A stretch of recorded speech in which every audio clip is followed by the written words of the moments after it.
Hello' guys, welcome to my mini blog. আজি আকৌ এটা ভিডিঅ' লৈ আহিছোঁ আপোনালোকলৈ। মই এতিয়া যাব লৈছোঁ কলেজলৈ। কালি ৰাতি বৰষুণ দিয়াৰ কাৰণে গোটেই পথাৰত পানী হৈ গ'ল আমাৰ পিনে। আজি হ'ল শনিবাৰ, সেইবাবে আজি আমাৰ বজাৰ বহিছে। এয়া হ'ল আমাৰ বজাৰৰ পৰিৱেশ শনিবাৰ দিনটো।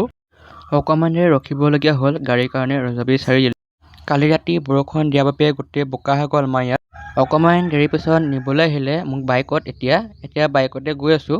অকণমান দেৰি পিছত গাড়ীখন পালোঁ। এতিয়া লগৰটো আৰু মই কলেজলৈ বুলি গৈ আছোঁ। 10 মিনিটমানৰ পিছত তিতাবৰ তিনিআলি পালোঁহি। এয়া হ'ল তিতাবৰ তিনিআলি ৰাতিপুৱা সময়ৰ পৰিৱেশ।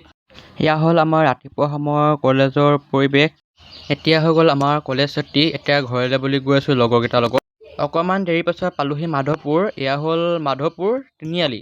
এই ফুলজোপা ইমান ধুনীয়াকৈ ফুলিছে, কি ফুল হয় কমেণ্ট কৰিবচোন আপোনালোকে। এজোপা হ'ল সোণাৰু ফুল, আমাৰ ঘৰৰ সন্মুখত ফুলিছে। ইমান ধুনীয়াকৈ যেন ফুলিছে সোণাৰু ফুলজোপা। আজিৰ ভিডিঅ'টি ইমানতে সামৰণি মাৰিলোঁ। Bye bye.